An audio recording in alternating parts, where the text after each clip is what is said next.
Ben mekanın sahibi olarak sahneyi bırakmadım. Elif geliyor mu?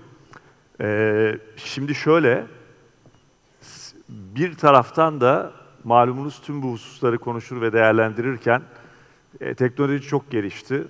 Yapay zeka ile yapmadığımız bir şey kalmadı. Bilmiyorum, izliyor musunuz? Siyasetçilere şarkılar söyletenler mi dersiniz? Ses kayıtları ve acayip telefon konuşmaları mı dersiniz? Böyle başka bir yere doğru gidiyoruz bu yapay zeka konusunda. Ama bu teknolojiyi kullandığımız, hem keyif aldığımız, eğlendiğimiz hem problemli alanlar var. Hocam denge konusunda bir şeyler söyledi ama ben çok girmedim. Biz kainatın bir denge üzerinde olduğunu hep konuşur ve biliriz. Ama tabii o oradan bir şey değil. Bu yapay zeka ve teknolojileri sektörde ne kadar ve nasıl kullanıyoruz? Bununla ilgili kıymetli bir konuşma olacak ama Serdar organize ediyor onu. Hemen Serdar'ı davet edeyim ben ve sözü onlara bırakalım. Çok teşekkürler. Ben teşekkür ederim. Sevgili Mehmet Akif, hocamdan sonra tabii sahne almak zor. Hocam enerjiyi çok yükseltti. Biz de mümkün olduğunca kendisine ayak uydurmaya çalışacağız. Ama başlamadan önce çok kısa bir videomuz var. Önce onu izleyelim, sonra ben sözlerime devam edeyim. Videoyu alalım arkadaşlar.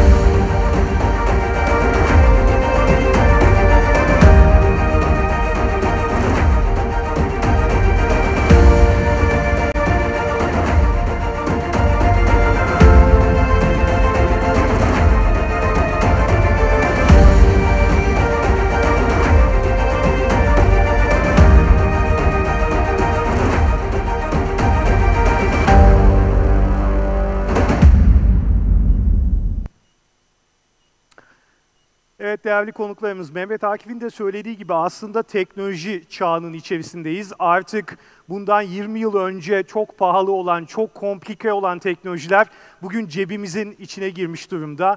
Hepimizde bizim mesleğimiz açısından bakarsanız bir canlı yayın cihazı var. Sizlerin tarafından baktığınızda inanılmaz farklı taraflara gidebilen teknolojilerin aynı anda olgunlaştığını görüyoruz. Şimdi çok değerli bir yabancı konuğum olacak. Kendisiyle bir sohbet gerçekleştireceğim. Hem Kongre Üniversitesi'nde hem de farklı girişimlerde teknolojinin şehirlerle bütünleştiği konularda çalışıyor. Çok değerli bir isim. Müsaadenizle bu noktada İngilizceye geçeceğiz. Eğer Türkçe tercüme dinlemek isterseniz yine cihazları kullanabilirsiniz. Ladies and gentlemen, today we are glad to host a really distinguished speaker. I have been reading and writing a lot about the cognitive technologies, the new emerging technologies, and it is just becoming a part of every industry, every strategy. So our next guest is a futurist, urbanist, and author of Aerotropolis, The Way We Will Live Next. And we will be talking about how the cities and how our way of living will change with the new emerging technologies. Ladies and gentlemen, please welcome Lindsay with me on the stage.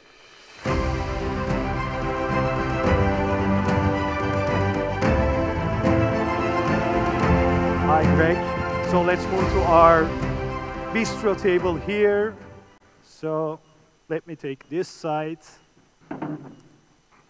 So it's great to have you back in Istanbul. I know you like Istanbul a lot. And we talk a lot about the street food and the local cuisine as well. But today our topic is a little bit complicated than this. And as you are very much aware, Turkey has been going through some disasters, especially the recent earthquake really affected a lot. At the certain region, we have been seeing a lot of new developments, projects coming through.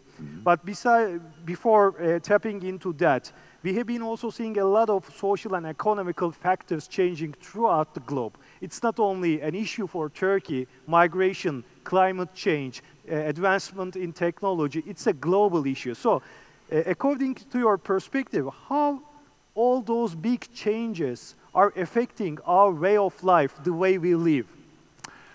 Thank you for starting with the biggest question of all. Sure. I should note of course, a pleasure and an honor to be here, not just to be back in Istanbul, which is an urbanist, is of course one of the world's truly greatest cities. It's just to see it every day is to understand why cities are resilient in the first place, but also, of course, to be here during the centenary week of Turkey. So it's a pleasure to be here in one of the world's first modern states. But getting into that, you know, from your question and from what I understand of the professor's discussion before we joined the stage, is that unfortunately I think Turkey recently has been a real harbinger, I think, of the global challenges that we will face, and of course the ongoing immigration crisis into Europe that it's been you know, nearly a decade of the Syrian civil war.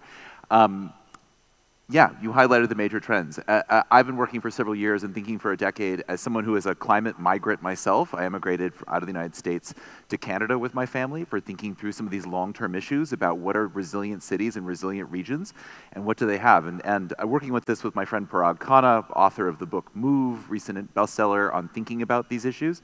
You know, 10 years ago we highlighted the most resilient cities and regions in the world would have a combination of good climate and good governance. So I think some of the professors' discussions there about, you know, how do we accelerate good governance to accelerate these projects is going to be key. Yes. But yeah, it's the combination when it comes to cities is, you know, we're seeing already, not just in Istanbul, I'm sure, but globally, pressure from migration. Of course, migration that's been happening for, I mean, centuries, but also the recent decades of, you know, an urbanizing global society. This is where I'm required to say, I think it was 15 years ago now that the UN said that more than half of humanity now lives in cities. Climate change is going to put additional pressure on that. And we see that here, we see that in my adopted home of New York, where more than 100,000 Venezuelan migrants have arrived in just the last year and a half. Migrants who are unable to work under US law, et cetera, adding pressures to the social services of the city, to the housing costs. This is magnified, you know, across the entire, certainly across the global north that we're seeing. It's kind of a wicked problem, right? It's all connected, interconnected. Yes, the ability to build, the ability to deliver social services, the ability to work, and then, yeah, and sort of that combination of those two. And you know, we can discuss sort of technology, but I think the pressures that Turkey's facing, particularly with the earthquakes, is one that cities around the world are going to have to do. They're going to have to build lighter, cheaper, and quicker. They're going to have to decarbonize, of course, because of our commitment to further mitigating future climate change. And so that's going to require technology, both in the sense of we need deep progress in things like decarbonizing steel, decarbonizing concrete. Cornell Tech, where I'm currently a fellow, is doing some really interesting work with a US consortium to lower the carbon emissions of concrete by 60%. Concrete, of course, as you know, is the, I think, second most consumed resource on the planet after water. So that makes a huge difference. But then also thinking about, you know, wood construction, how do we use robotics, how do we use machine vision to understand and accelerate construction? And how do we think about building more circular structures that may be decommissioned and then rebuilt elsewhere? Instead of just thinking that we have to build a permanent city, how do we build cities that are going to be more flexible and able to respond to these changes and build in pursuit? Right. And also, one of the buzzwords or one of the trends that we have been closely following is emerging technologies like AI. Although AI is not an emerging technology, we have been dealing with AI for more than 50 years, but now it is the time, it is the era, because we have the data to feed the AI.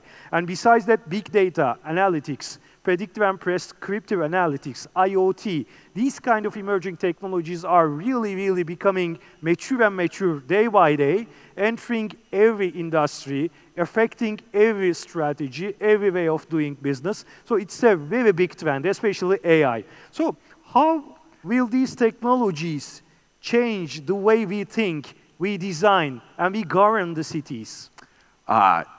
In every way possible. I'm currently working on a project at Cornell Tech on how generative AI will affect the architecture, engineering, construction industries.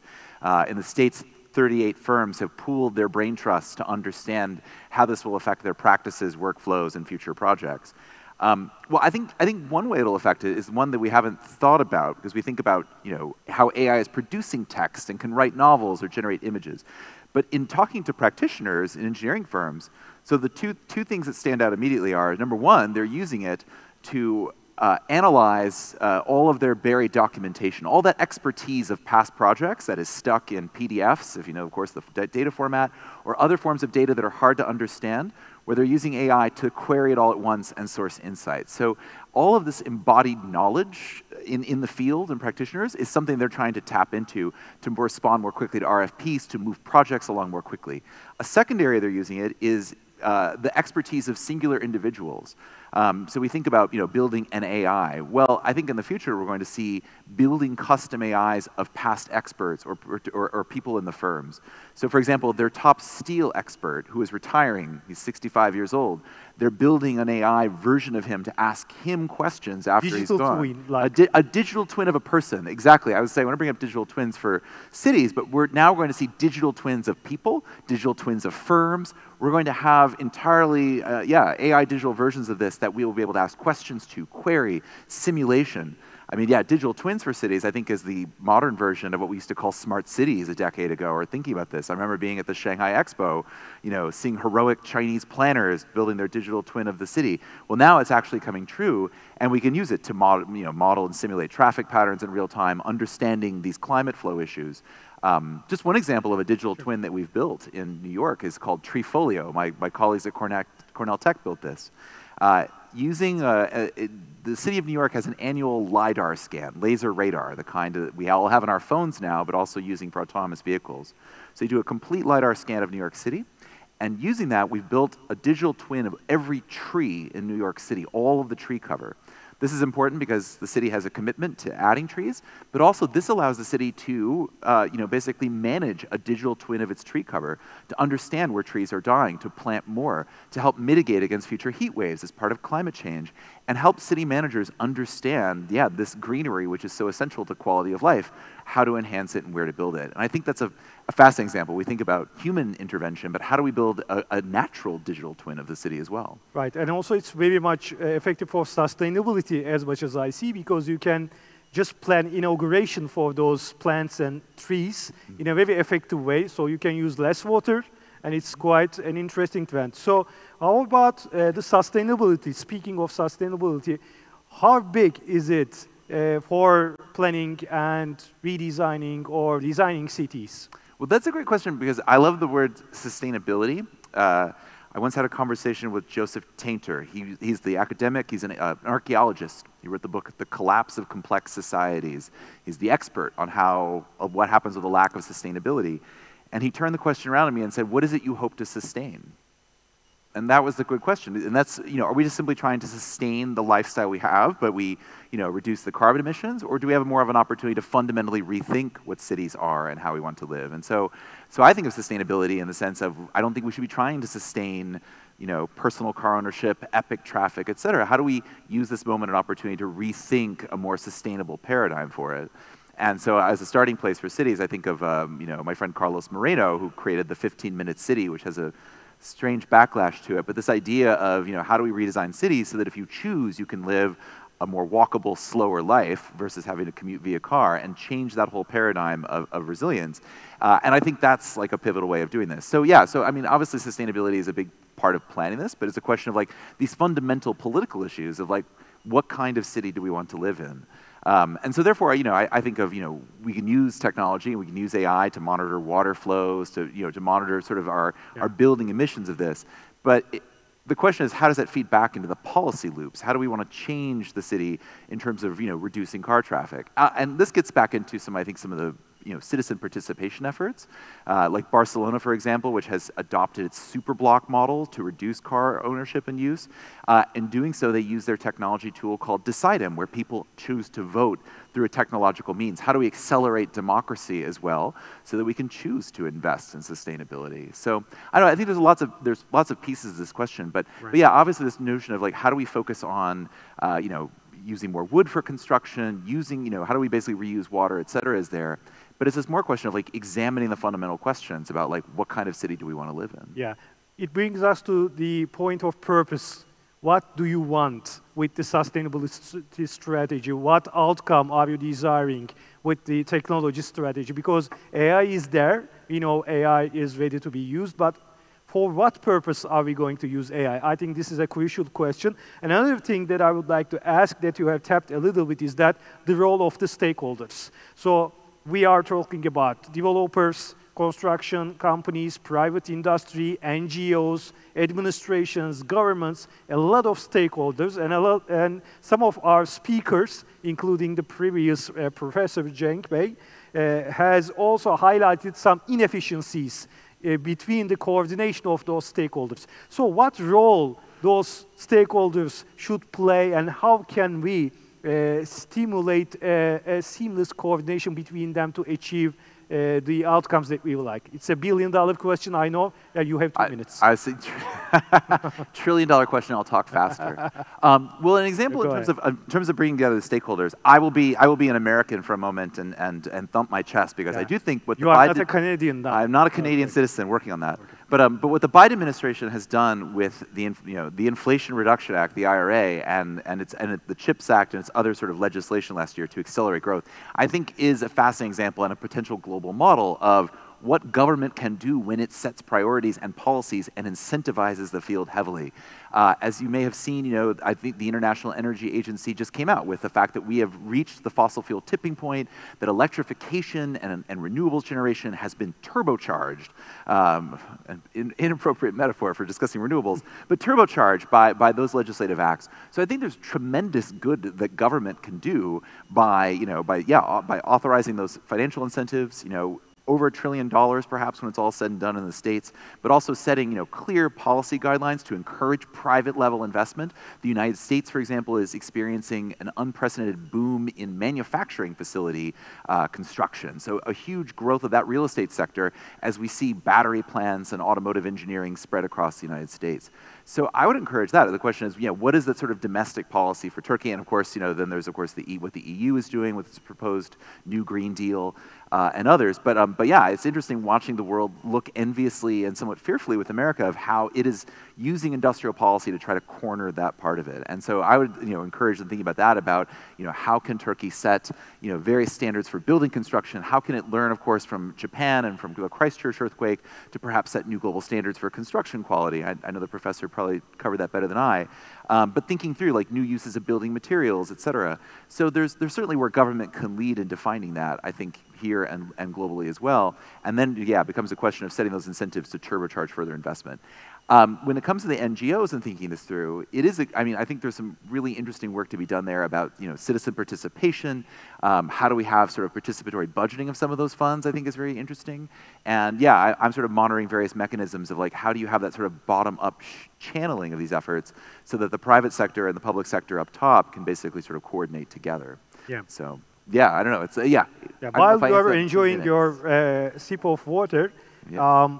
Of course, when we are talking about technology, it is always very attractive to talk about upcoming technologies that are just maturing, and one of them is the augmented reality, virtual reality, and of course, the metaverse. So I remember the movie Ready Player One.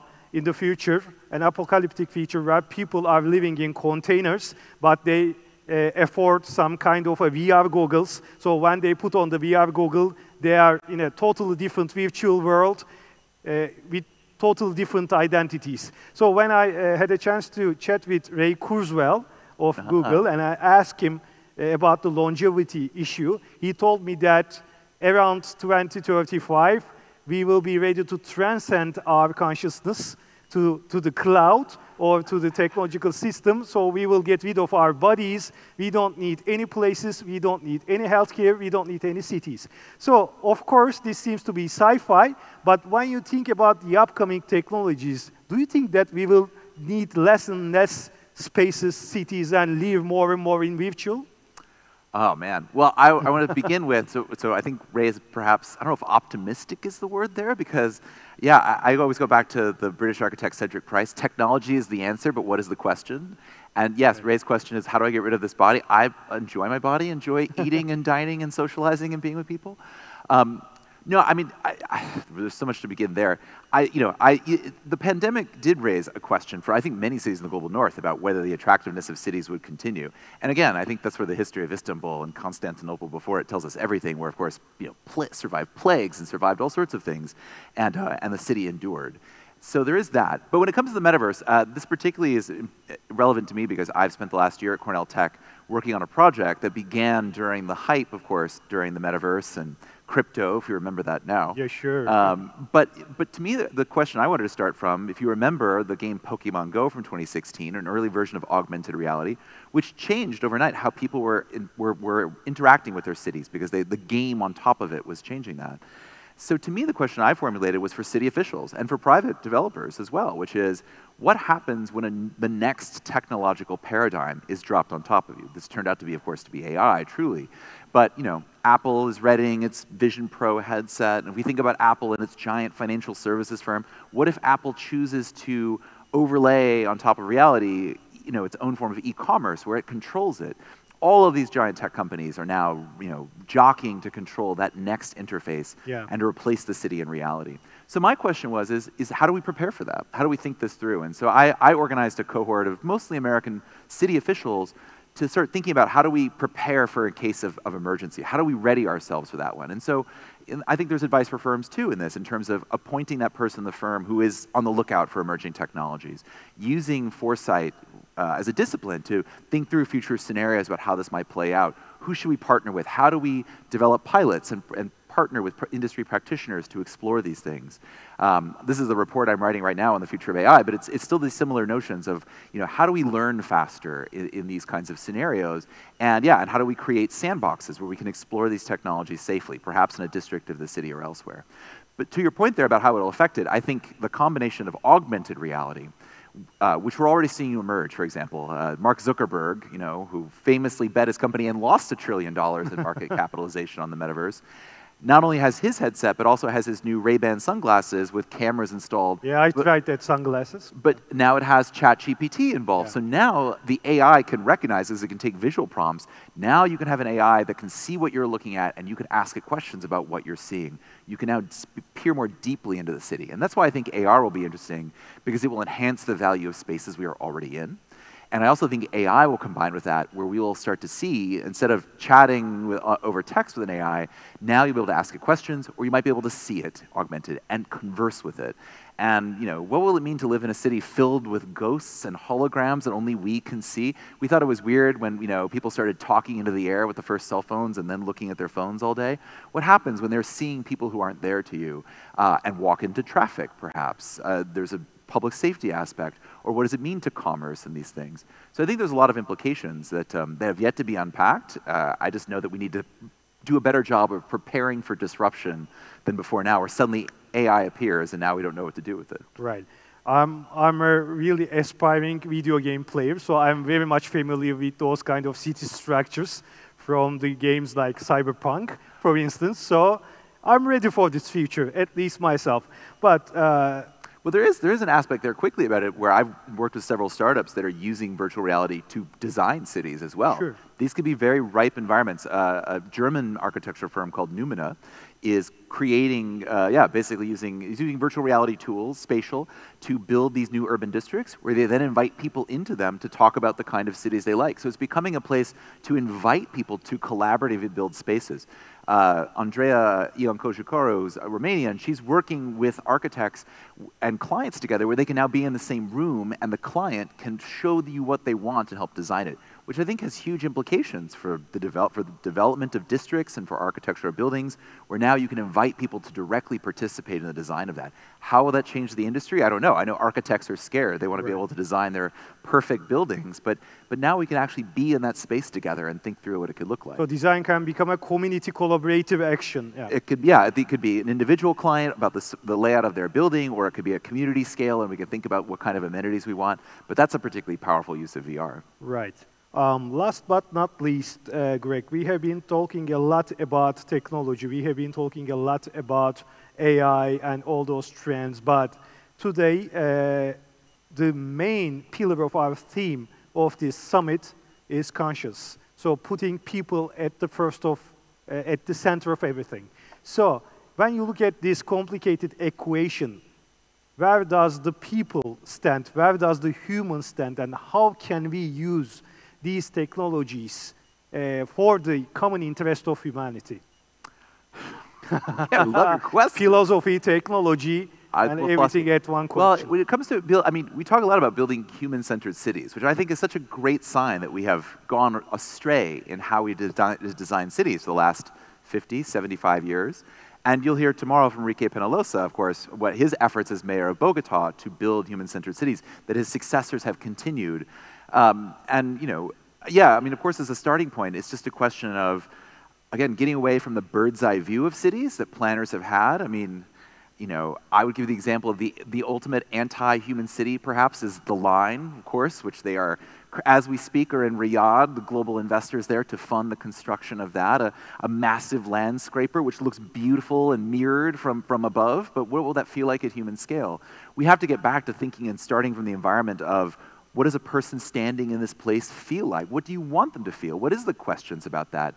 What emotions do you want to harbor there? I mean, that's a practice not of architecture or of development, but of placemaking and the kind of places that people love. And so, yeah, Enrique will talk about that at city scale, but again, I think that comes back to, you know, moving away from the car and moving away from thinking about districts at, you know, large scale, because there's of course only a limit to what even the best team of architects and designers and developers can do when it comes to urban complexity, and think about how do we start building from the bottom up, which, you know, can mean, you know, welcoming in citizen participation into this, opening up design forums like the technologies I talked about. We could be thinking about, you know, how, you know, people can be given the tools to build themselves or design themselves. All of these things, I think, to center people back at the heart of it. And of course, this is again why I think in the US and global north, why there's been a revolt around commuting back to the office. Commuting is one of the most soul-deadening things we can do, to be trapped behind the wheel or trapped in traffic. How do we create you know, a lifestyle, or these districts, like 15-minute cities, that will allow us to have more time with each other and with families, and to have places to be together? So I don't know, that's a start of it, of thinking through that consciousness, but simply handing that time back to people and handing that agency back to people, that they have a role in creating the city through these mechanisms, I think is going to be key. Great. Thank you very much. It's a great pleasure to talk to you. Hope to see you soon back in Istanbul again. Thank you so much for having me. Thank you. It's a pleasure.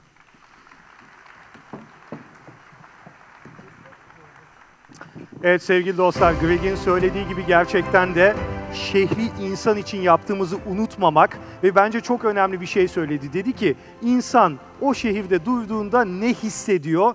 Kendini onun bir parçası, şehri kendisinin devamı gibi hissediyor mu? İşte teknolojiyi anca böyle bir hissiyatı oluşturabildiğimiz noktada doğru kullanmış olacağız. Kendisine çok teşekkür ediyorum değerli görüşlerinden dolayı ve sevgili Elif ve Mehmet Akif'e sahneyi tekrardan devrediyorum.